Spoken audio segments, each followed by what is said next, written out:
appraising and approving projects for environmental fields. So imagine if the U.S. Supreme Court told President Obama today that he had to create an entirely new federal regulatory agency to protect the constitutional right to a clean environment.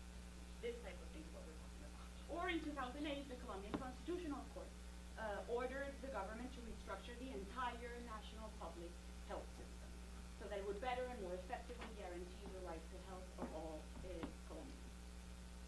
I'm just listing two cases of what are a long list and a trend sort of in terms of these types of rulings. This transformation of courts into key arenas for public policy is one of the key shifts in Latin American politics and sort of the politics of this new developing democracy. These are clearly bold courts, far from rubber stamp tribunals. When these courts decide on rights and step into this arena, it puts them right in the middle.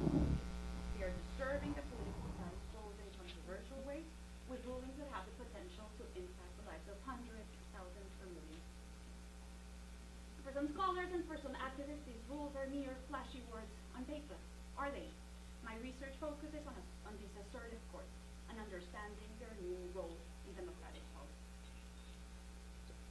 So the research question is, under what conditions can courts in developing democracies produce political and social change? And why do some rulings have higher impact when others have very little? I will argue, and I'm arguing that the answer, that there's two elements that can help us understand what impact courts can have when they seek to enforce rights. And these are, first, the legal constituencies, the organized groups in civil society. By that I mean the vast rights advocacy organizations, the NGOs, the legal aid groups, and the lawyers that have stakes in the ruling. And secondly, the monitoring mechanism. This deserves a bit of an explanation. Some courts around the world are using a series of tools to monitor adherence, compliance with their rulings. These include institutional innovation, such as holding public hearings, requesting information from other parties involved in the process, and creating follow-up commissions, working with civil society, different government oversight agencies to monitor the ruling as it develops over time. To make this very concrete, again, let me give you an example. I'm sure many of you are probably familiar with the famous mid-1950s ruling by the U.S. Supreme Court, Brown v. Board of Education. This was landmark and crucial in U.S. history because it declared the state law establishing separate schools for blacks and white children unconstitutional. So imagine that when the U.S. Supreme Court handed down these rulings, particularly Brown v. Board, it had not only said desegregate with all due deliberate speed, but it had told the federal government, the state government, and the school boards that it was going to monitor them for the years coming, that they had to work together and present reports over time, and that it was going to set up a follow-up commission to work with the organizations in civil society to see how the ruling was implemented. So this is what I mean by monitoring. These are the types of things that are happening and that I'm interested in better understanding. Oh, yeah, yeah. Okay, sorry. So, understanding the new role of courts in this country is crucial because courts are central to democratization processes. They can contribute to establishing and maintaining the rule of law. They play key roles in holding power holders accountable, and they can enforce the rights enshrined in the democratic legal framework. They have the potential to redress socio-political inequalities, and they function as accountability tools. So crucially, also this research speaks to a long-standing debate regarding courts' abilities to advance rights. So this is a debate that has been heavily informed by the U.S. literature. One side of this debate is a cautious view, mainly exemplified by Gerald Rosenberg's Hollow Hope. Some of you may be familiar with it. And many scholars in this camp are very skeptic and think that there's a null potential of courts to advance rights, and some of them even consider that they are at best ineffectual or may even be detrimental. Others have a more optimistic assessment, consider that courts can contribute to mobilization, to dialogue, and to the advancement of rights under certain conditions. Theoretically, I will contradict both skeptics and optimists alike by offering a more nuanced understanding of judicial impact that goes beyond compliance, merely whether the letter of the ruling is followed or not, stresses the multidimensionality of court influence. Because of its comparative approach, my project brings in much needed evidence to a debate that has been too heavily informed by sort of considerations from the U.S. Constitution. Let me give you a roadmap of what's going to happen and what I'd like to talk to you about today. I'll first give you an overview of the general project, discuss some of the existing research on judicial impact, tell you a bit of what I understand and how I assess judicial impact, walk you through the argument, then through one case study, one of the big rulings that I studied in Argentina, an environmental ruling on the Riachuelo River, and then finally discuss conclusions and some of the implications. So to the overview. I mentioned earlier that there are two variables or elements that are key to understanding impact in major structural rulings. So legal constituencies and monitoring mechanisms. Each of these two elements brings different things to the table, to the processes that unfold after a ruling has been handed down, contributing to more impact. I'll talk about them in more detail later on, but just to give you a general sense. Monitoring gives the court more information and clout and generates political pressure. And the organized groups in civil society, the legal constituency, can mobilize and do follow-up. So we can think of rulings where we have monitoring, yes or no, and we can think of rulings where the legal constituency is more dense or less dense, and I'll again sort of elaborate on this point later on. And we can think of how to study the different combinations of these two elements. So, when there's no monitoring and less dense legal constituencies, it would sort of be led to negative cases where we expect lower levels of impact. The different, the combinations in which there is absence or one of the other, we would expect sort of medium levels of impact that are particularly associated with the effects that come with monitoring and the effects that are associated with legal constituency on their own. And then those rulings in which both elements are present. In the rulings where we see both monitoring and a dense legal constituency, these can ultimately yield higher impact results. It creates a unique set of processes that explains why impact will reach into different areas, into more actors, and that these rulings will be more consequential and ultimately have the chance at promoting greater socio-political change. So the rest of the talk today is going to be focused on this particular cell, developing the theory for why higher impact when monitoring is present and dense legal constituencies are there. I will show you evidence from a case that fits this criteria. The larger project looks at compares different combinations, the different combinations that I've gone through. However, this cell is crucial because from a methodological perspective, the cases that fit this criteria are the cases where we can really look for and reconstruct the full causal pathway. So methodologically speaking, sort of in terms of within case analysis, this is where we have the ideal cases, and hence sort of the focus of the talk due to time constraints is going to be walking you through one of these. To tell you a bit about the larger project and the cases, if you could please think about sort of this 2x2 combinations in terms of a regular table, right? So here we have whether there's monitoring yes or no, and the density of the legal constituencies. This is in essence sort of a key selection table. So the 8 comparative case studies that make up the larger project are here. 4 cases in Argentina, 4 cases in Colombia, different issue areas, environmental rights, right to health, right to food, right to social welfare.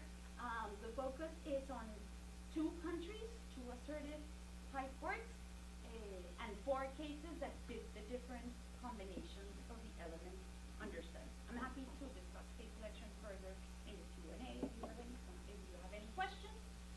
But for example, this would be an example of the low legal constituency, no monitoring, and where we would expect lower levels of impact.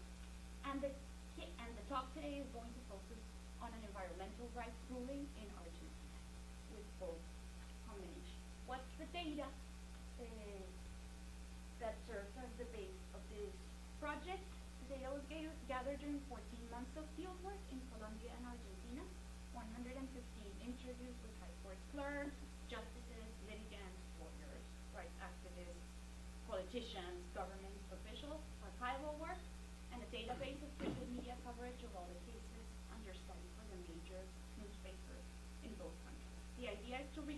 the policy process and the aftermath of the decision through process. Having told you a bit about the larger research project, let's dive in. A good place to start is to have a discussion of existing explanations of impact. So there are essentially sort of three sets of arguments about the results and the effects of judicial rulings, particularly on social policy. So for a group of scholars, the electoral incentives of elites are crucial. For them, judicial rulings on social policy will be hollow hopes unless there is a favorably disposed governmental elite for whom implementing the ruling is electorally profitable. Self-interested political motives and real politics are presented as sort of insurmountable obstacles to the realization of rights. If we look sort of comparatively more broadly, elite support is not always necessary, but furthermore, elites are not cohesive or monolithic. Bureaucrats or powerful agents in the executive or Congress may well benefit from or agree with a court's intervention and act in its support. Furthermore, what I think is one of the interesting thing about monitoring mechanisms is that in these spaces, what you see is that you have the opportunity to bring in elites on board, so to speak. So this is one way in which my argument is sort of attentive to the political context, which is important, but it's not determinate. A second set of arguments looks fundamentally at the court. So court-centered approaches focus on the tribunals as the agents driving change. Such arguments tend to portray the judiciary as completely powerful or largely ineffectual. These arguments tend to overemphasize what the courts and the judges can do by themselves, and they tend to downplay politics and the role of civil society, which is, incidentally, the focus of the third set, the role of the litigant. They focus primarily on the role that organized civil society plays in securing the decisions and guaranteeing their implementation. So these organizations are a key part of the story, but their mobilization is not enough. They need access and leverage to get to key institutional states.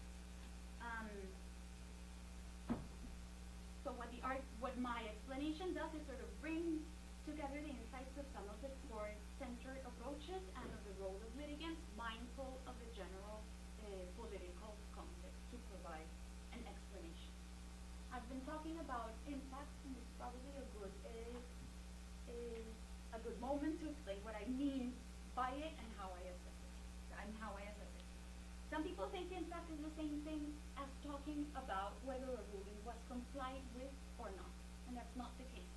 So they're neighboring concepts, but they are distinct. Impact goes beyond.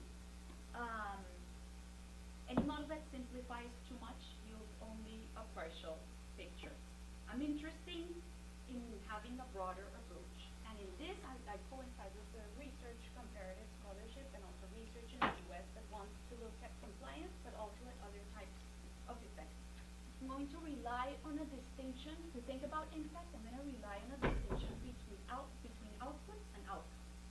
Outputs are the more immediate results of new or reformed policy, and it's composed of sort of four elements, four dimensions. The formal norms, changes to the legislative and regulatory framework and the jurisprudence that governs the issue, changes to resources, so perhaps the most tangible results of court pronouncements, the financial, human, or informational resources that are created. Organizational changes, which looks at the changes or the formation of new activist coalitions. And finally, ideas and discourse, or the shared beliefs and interpretations around rights, which are crucial. Outputs are different from outcomes. The outcomes refer more to the societal consequences of outputs on the community. So in the case of rights-based rulings, we're thinking about rights effectiveness. So to make this very concrete, again, let me give you an example. So we think of a ruling that's supposed to safeguard the right to health of the population living with HIV/AIDS.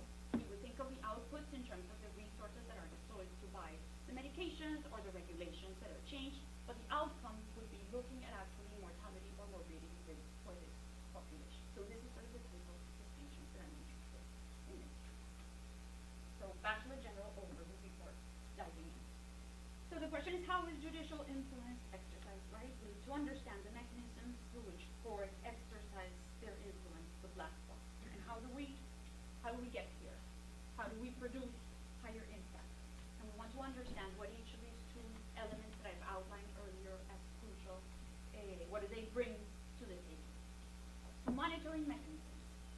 ruling is handed down, monitoring mechanisms first. Once the ruling is handed down, these courts may initiate sustained monitoring efforts over time through information requests, so by requesting reports and processing them, reports from all the people that are involved in the ruling, by holding public hearings, so these are public events where everyone comes before the court to sort of report on what they have been doing and what they haven't been doing, why and how, and then by setting up follow-up commissions in which the court invites civil society actors, government agencies to monitor over them. What are the effects of monitoring mechanisms? What is it that they do? They essentially do two things. They impose costs on the targets of the ruling, and they offset informational and power asymmetry. So how do they impose costs? By requiring reports and information on implementation, by setting deadlines, and by doing this publicly, court-promoted oversight furnishes incentives for compliance and promotes other types of effects. Public institutionalized venues for discussion extract information from the target and draw the attention of stimulated actors to the issue. It can expose policy implementation gaps and create political pressure. Now, offsetting informational and power asymmetries is crucial because courts are often accused of having very narrow vision, of only being able to sort of focus on the 2 or 3 people before them and not looking at the broader policy arena. So what monitoring mechanisms allow courts to do is to hear multiple actors, become aware of the broader policy area, and it provides them information that helps them make decisions and tweak the ruling and policies as it is being sort of deployed and implemented. The thing is that courts do not exist on a vacuum. The tools directly under control of the court are only part of the story. As previous research on rights litigation sort of confirms, court civil society activity before and after the ruling are crucial. So this is where the legal constituencies come in. By the legal constituencies, again, I mean the NGOs, legal advocacy groups, and the lawyers who do a series of key things. They work to extend benefits to older groups. They mobilize after they lose ruling. They generate media attention and they exert pressure. And crucially also, legal mobilization can facilitate the spread of rights rhetoric among activists and among key officials and other relevant actors. So this new understanding of rights, this sort of ideational effect is going to be really important aspect. How do I characterize legal constituencies? I pay attention to their density, and by that I mean sort of the number of organizations working on the issue, their pre-existing networks, and their funding, to understand better their ability to magnify effects and to engage with the court. So each of these 2 elements brings something to the table. Together they configure something that I call collaborative oversight arena. So when courts make use of oversight mechanisms, impact can be higher and reach even further into other spaces if there is a dense legal constituency that can work with the court. So collaborative oversight arena are institutional spaces where the court, government, external actors interact over an extended period of time and can generate through that process higher impact. How does it generate change? Like, what are the mechanisms? You see the creation, use, and diffusion of information. They generate visibility, political pressure, the opportunity to tweak policy through an iterative process, the diffusion of policy ideas and rights-based frameworks, and you have the creation of access points to the state for many of these external actors. So how does this play out in real life in a particular case? Let me show you evidence from one case study, the recovery of the Riachuelo River Basin in Argentina. This was an environmental ruling handed down in 2008, ordering the city of Buenos Aires, the capital of Argentina, 14 municipal governments, and the national government to work together towards the environmental recovery and preservation of the main river basin, main fluvial artery in Argentina, so the artery of its industrial development that is, to put it mildly, in a state of severe environmental degradation. So let's first get everyone on the same page in terms of location. The map to the left shows you South America, the capital of Argentina,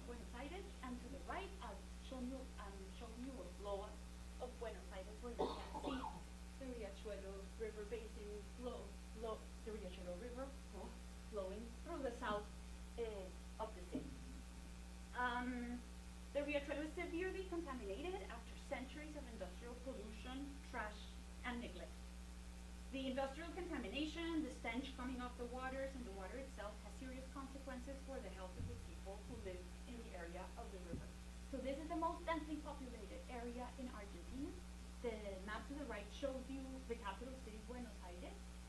So this is actually, the river runs through 14 different municipalities, and the city is now the red circle to your right, and that shows you 14 municipalities through which the river flows through. So the bleak panorama is aggravated by the multitude of administrative jurisdictions that converge and overlap along the river. This administrative complexity has translated into paralysis and lack of attention to the condition. In 2004, a group of residents from one of the neighborhoods and public health workers filed a complaint with the Argentine Supreme Court for environmental damage. And the ruling, which is known in Spanish in Argentina as Causa Mendoza, called attention to 6 areas: the need for public information, to control industrial contamination, to clean up the open air dumps and the riverbanks, to generate infrastructure, and to conduct an emergency health plan. For each of these, it outlines some actions and some general objectives that should be pursued, but it left the specifics to the authorities to decide how it would be carried out. So this is a fascinating case because it mirrors the broader debate. So for some people, there has been no change on this one. But yet for others, among which I include myself, there have been sort of really important and interesting processes triggered following the court's intervention. So we see policy changes, we see mobilization effects, we see the creation of new information about environmental and health conditions, and the deployment of actual resources, which have generated concrete changes in the environmental politics and in the living and environmental conditions of the river basin, although some changes are uneven and come more slowly. So if I think in terms of the output and the outcomes, as I laid them out earlier, you see a very high sort of impact in terms of output and a lower impact in terms of outcomes. And let me sort of disaggregate that, not to the smallest level, in which I'm happy to go through the details in the Q&A, but to give you a general sense of why the assessment. So why is output high? So in terms of formal norms, we see a revision of the sewage construction plans for the river basin, new plants and systems for collection of solid residues, the creation of a new institution devoted exclusively to working for the environmental reconstruction of the river, changes to formal norms. So before the river basin and environmental politics in general sort of lacked a governance framework, and this governance really was created following the court's intervention. We see resources for sewage and water networks, industrial reconversion programs, dump cleanup, cleaning the river margins. And in terms of organizational changes, we're really further enhance an organizational process that was already underway in the area. And in terms of ideas, it puts the river and environmental issues right smack in the middle and front and center of the political agenda, of the national political agenda. So impact goes beyond the mere letter of the ruling. The court can change many things, but at the same time we see that the outcome is low. So there's the extension of sewage networks and drinking water, but we see that contamination persists. And it's interesting because it becomes evident here that time is a necessary component in any evaluation of impact. So the best comparison that I can make, the only similar effort at this type of cleanup is the cleanup of the river Thames in London, which has taken 50 years to happen. So we are about 6 or 8 years into this process. But perhaps what's crucial is that the biggest challenge is maintaining this effort over time, so that we can see sort of the assessment in terms of outcomes, particularly change. So how did we get here? And what was the role of monitoring and of the legal constituencies, and how was that collaborative oversight arena crafted in this particular case? So in terms of monitoring, the court deployed the full toolkit. Yearly public hearings, constant reports from the different actors in involved. It even drew on a sidekick judge that sort of helps it with the everyday tasks of the monitoring, and it created a follow-up commission in which it engages with a very dense legal constituency, at least 6 very experienced NGOs working on human rights and environmental issues, and a government oversight agency with pre-existing networks and funding. So the follow-up commission meets regularly, at least monthly, to respond to requests and reports on information from the court, and to organize different activities that monitor compliance and that sort of engage the politics of the environmental politics of the river basin more generally. I mentioned earlier that there were a series of mechanisms that we would expect to sort of see when these things were deployed. I'm going to show you evidence of 4 of them. The creation, use, and diffusion of information, visibility, political pressure, and tweaking policy. Again, I'm happy to serve this, but the others in Q&A, but due to time constraints, I'm going to focus on these 4 and give you evidence with particular emphasis on industrial contamination and access to water and cleanup of the river dam. So how does this generate information? Essentially through the huge amounts of reports and updates that the different actors involved have to provide to the court. Through holding public hearings, the Supreme Court has held public hearings yearly between 2006, and the sidekick judge holds smaller public hearings as well, starting in 2002 and until 2012. And these processes generate a lot of visibility. So one of the recurring themes in my interviews with the different actors that are involved in environmental politics was the importance of the intervention of the court to raising the profile of the issue. So this is just an example. The ruling gave hierarchical importance to environmental issues on a national and social level. This is crucial because if it is not in the public agenda, no one cares about it. So the court's intervention gives political importance to the issue among key actors, but it also raises the profile and the visibility beyond the litigants, or those who are already mobilizing around the issue. A good indicator of this is to look at news coverage of the environmental issues and the rivers on the national and 3 main national newspapers. So here I'm graphing the monthly count of newsfeed articles related to the topics in the 3 main newspapers in RGC. 2 years before the ruling was handed down, so starting in 2004. And we can see, for example, in 2005, where there were 6 pieces in the entire year on 3 main national newspapers on the issue. And that starting 2006, when the court takes the case, the coverage in general increases. So there's an increase, but also interestingly, sort of the news cycle follows